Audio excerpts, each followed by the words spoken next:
जय मसीह की मेरे प्यारे भाई और बहनों। चलिए आपके साथ फिर से YouTube चैनल पर जुड़ो एक वीडियो के साथ में, नई वीडियो के साथ में। तो बेसिकली मैं आज एक बहुत ही इंपॉर्टेंट टॉपिक, जैसा कि आपने समझ ही चुका होगा, कि आज मैं उन देवताओं के बारे में बात करूंगा जो बाइबल में, जिन घिनौने देवताओं को इजरायली लोग पूछते थे और दूसरे लोग भी, अन्य जाति के लोग पूछते थे, है ना। और उसके लिए क्या क्या करते थे, आज वो सारी बातें बाइबल से मैं आप लोगों के सामने दिखाऊंगा, ताकि आप लोग अगर ये सोचते हो कि ये सारी चीज़ें करना सही है तो आज ही छोड़ दो, क्योंकि ये सारी चीज़ें करना बाइबल अनुसार बिल्कुल भी नहीं है, गलत है। एंड इसे परमेश्वर कभी भी एक्सेप्ट नहीं करेगा और परमेश्वर इसे कभी भी चाहता ही नहीं था। पहली बात जो आपको समझनी चाहिए वो ये है कि परमेश्वर ने अपनी आज्ञा में मूर्ति पूजा को खारिज किया है। खारिज का मतलब आप समझ लो, मूर्ति पूजा को करने से बिल्कुल ही मना किया है। मूर्ति पूजा करना एकदम सही बात है ही नहीं। और हम लोग क्या करते हैं, हम लोग यीशु की फोटो, मरियम की फोटो, ये सारे चीज़ों को करते हैं। वो टॉपिक अलग है, लेकिन आज मैं आपको बताना चाहता हूँ कि कौन से देवताओं की पूजा इजरायली लोग करते थे और वो लोग अब उस पूजा में कहाँ तक गिर चुके थे अन्य जातियों के जैसा। उस चीज़ों को मैं भी बताऊंगा, ठीक है। इजरायली लोग तो करते ही थे, बाकी अन्य जाति लोग भी अपने अपने देवता बना करके पूजा करते थे। जब आप दूसरा राजा उसका 17 अध्याय उसका 29 पद से लेकर के 34 पद तक देखेंगे, यहाँ पर वो लोग कितनी बड़ी गलतियां करते थे ये समझ में आपको आएगा। यहाँ लिखता है दूसरा राजा उसका 17 अध्याय 29 से 34 लिखता है, तो भी एक एक जाति के लोगों ने अपने अपने निज देवता बनाकर अपने अपने बसाए हुए नगर में उस ऊंचे स्थानों के भवनों में रखा जो सोमरोनियों ने बसाए थे। सोमरोन एक जगह का नाम था। वहाँ के लोगों को, सोमरोन के लोगों को सोमरोनियों यहाँ कहा जा रहा है। तो वहाँ पर ऊंचे ऊंचे स्थान वो लोग बनाए थे और उस ऊंचे ऊंचे स्थानों में लोग क्या करते थे, अपने अपने लिए निज देवता तैयार कर लेते थे। मीन्स मुझे अच्छा लग रहा है इस देवता को पूजा करना तो मैं इस देवता की पूजा करूंगा, मुझे इस देवी की पूजा करना अच्छा लग रहा है तो मैं इस देवी की पूजा करूंगा। तो इस प्रकार से वो लोग क्या करते थे, बहुत सारे देवी देवताओं को पूजने लगे थे। और वो लोग जो देवी देवताओं को पूजते थे उसका नाम आज यहाँ पर दर्ज है, जो मैं आपको बताना चाहता हूँ। और वो लोग कितना गिर गए मैं ये भी बताना चाहता हूँ।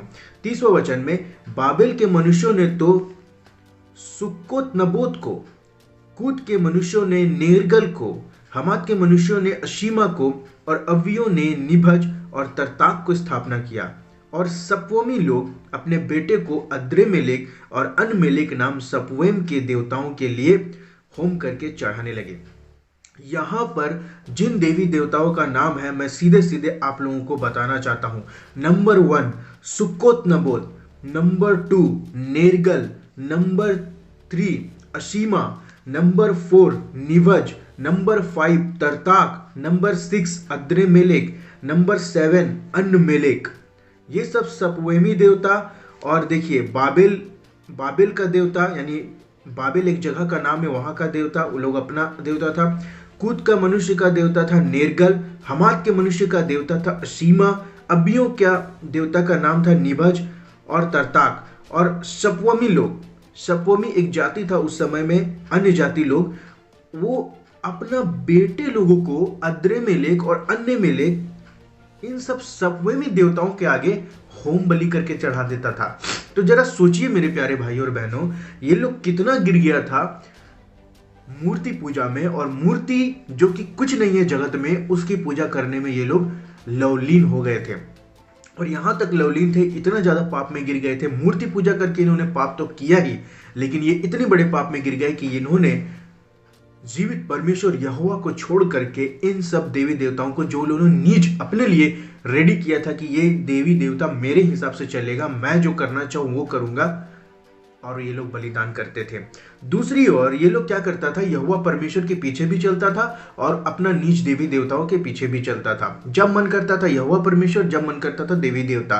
तो इससे एक बात निकल करके आई है, इससे एक बात निकल करके आई है, वो है 34वां वचन में, आज के दिन तक वे अपनी पहली रीतियों पर चलते हैं, वे यहोवा का भय नहीं मानते।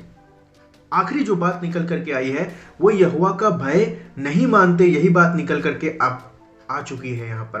अगर आप भी मरियम की मूर्ति, यीशु की मूर्ति, यीशु की फोटो, यीशु का जो यीशु नहीं है, उन सब चीजों को करते हैं एंड आप कहते हैं मैं मसीह में भी चल रहा हूँ, मेरा हृदय जानता है परमेश्वर की मैं कैसा चल रहा हूँ, तो अकॉर्डिंग टू द बाइबल मैं ऐसा कह रहा हूँ जो बाइबल में लिखा है कि आप परमेश्वर के पीछे नहीं चलते, आप यहोवा का भय नहीं मानते, चाहे आप अपने मुंह से कितना भी कह लो, क्योंकि आपका दिल फाड़ करके मैं और आप देख नहीं सकते। मैं आपका दिल फाड़ के नहीं देख सकता, इसलिए आप ये कहकर बच निकलोगे मेरे सामने कि चलो मैं दिल से बोल रहा हूं और दिल से बोल रहा हूं कि मैं परमेश्वर के पीछे चलता हूं, ये मुझे आपको बताने की जरूरत नहीं। आप ऐसा मुझसे कह सकते हो और लोगों से कह सकते हो, किसी को भी मूर्ख बना सकते हो, लेकिन खुदा परमेश्वर यहोवा को आप नहीं बना सकते मूर्ख। उसके हिसाब से, उसके नजरिए में, उसके दृष्टि में आप तो एक पापी हैं जो मूर्ति पूजा करते हैं, जिसे परमेश्वर ने बिल्कुल मना किया है बाइबल में, ऐसा बिल्कुल भी करना है ही नहीं। और यहां पर 7 देवताओं के बारे में मैंने बता दिया। यहां पर 7 देवताओं को फिर से एक बार बता देता हूं। सुक्कोत, नबोत, नेरगल, अशीमा, निभज, तरताक, अद्रेमेलेक और अनमेलेक। और आप जब मेरे साथ आएंगे उसी दूसरा राजा उसका 23वां अध्याय में और उसका 13 और 14 में पढ़ेंगे तो ऐसा लिखता है, और जो ऊंचे स्थान इजराइल के राजा सुलेमान ने यरूशलेम की पूर्व और विकारी नाम पहाड़ी की दक्षिण अलन, अस्तोरेत नाम सीदोनियों की घिनौनी देवी।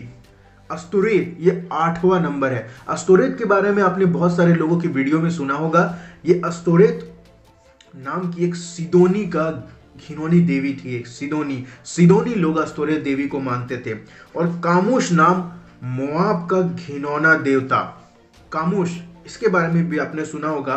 और मिल्कोम नाम अम्मोनियों के घिनौने देवताओं के लिए बनवाए थे, उसको राजा ने अशुद्ध किया। योशिया एक राजा था जिसने अस्तोरेत देवी का और मिल्कोम अम्मोनियों का देवता और कामोश मोआबियों का देवता, इन सब के मूर्तियों का टुकड़े टुकड़े कर करके फेंकवा दिया।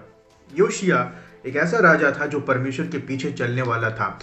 इससे हम लोग को क्या सीख मिलता है मेरे प्यारे भाइयों और बहनों?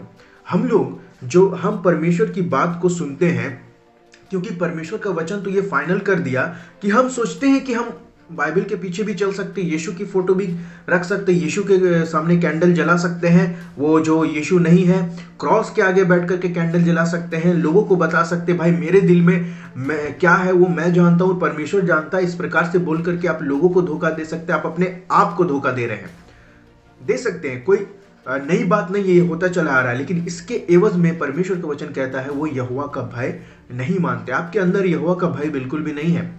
आप सिर्फ कहने में मुंह से गुनाहगार कर रहे हो, लेकिन आपका काम तो दिख ही नहीं रहा बाइबल के अनुसार कि आपका काम कैसा है। आपका काम तो बाइबल के अनुसार दिख ही नहीं रहा है। तो परमेश्वर के नजर में इंपॉर्टेंट यह है कि आप बाइबल के अनुसार चले, उसके वचनों के अनुसार चले, उसकी बोली के अनुसार चले, ना कि आप जो सोचते हैं कि मैं ऐसा चल रहा हूं ये ठीक है। कई बार परमेश्वर क्या करता है, इसीलिए हमारे जीवन में मुसीबत भी आता है, इसीलिए हमारे जीवन में तकलीफें भी आती है। और कई बार क्या करता है परमेश्वर, जब हमें आशीष देता है, ध्यान रखिएगा, जब हमें परमेश्वर आशीष देता है तो हम सोच लेते हैं कि हम अपने जीवन में सही चल रहे हैं, इसीलिए परमेश्वर आशीष देता है। जबकि परमेश्वर जो उसे पूजते हैं, जो उसे उसके पथ पर चलते हैं, नहीं चलते, सबके ऊपर सूर्योदय करता है, सबको आशीष देता है। लेकिन न्याय के दिन में क्या होगा? हमारा न्याय बहुत ही खतरनाक होने वाला है। तो क्या होता है जब इजरायली लोग ऐसे देवताओं के पीछे चलते हैं तो परमेश्वर उन लोग को छोड़ देता है, उन लोग लूटे चले जाते हैं, वो लोग बंधुआई में चले जाते हैं। तो ये बहुत ही इंपॉर्टेंट है मेरे प्यारे भाइयों और बहनों कि आप लोग और हम सब उन सारे फालतू के बातों को छोड़ करके, मूर्ति पूजा से दूर हो करके, संत महात्मा इन लोगों की पूजा छोड़ करके, मरे हुए सेंट डेड सेंट्स की आराधना उपासना छोड़ करके, कैथलिक्स वाले जो ज्यादातर करते हैं उनके लिए बता दूं, इन सबको छोड़ करके आपको बाइबल जो बताती है उसके अनुसार चलना है। तभी तो आप समझ पाएंगे कि बाइबल क्या बताती है और आपको कैसे चलना है। कोई आपको बताने वाला नहीं है, लेकिन मैं आपको आज बाइबल से बता रहा हूं, क्योंकि मुझे परमेश्वर का वचन बताना है। मुझे आप लोगों का मनोरंजन करने के लिए मैं यहां नहीं आया। अगर आपको मेरा वीडियो देखना अच्छा लगता है तो जरूर देखिए और शेयर भी कीजिए, ताकि समझ पाए लोग कि हमें क्या करना चाहिए।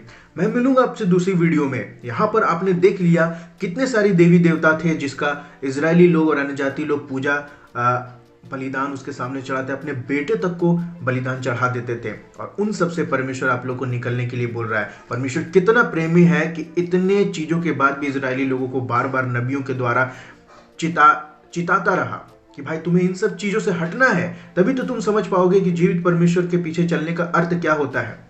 और जीवित परमेश्वर के पीछे चलना ही हमारा मकसद होना चाहिए, हमारा सच्चाई का स्रोत होना चाहिए, क्योंकि हमारा परमेश्वर जीवित है, मरा हुआ नहीं है इन देवताओं के जैसा। शालूम, जय मसीह की। मिलता हूं फिर दूसरी वीडियो में।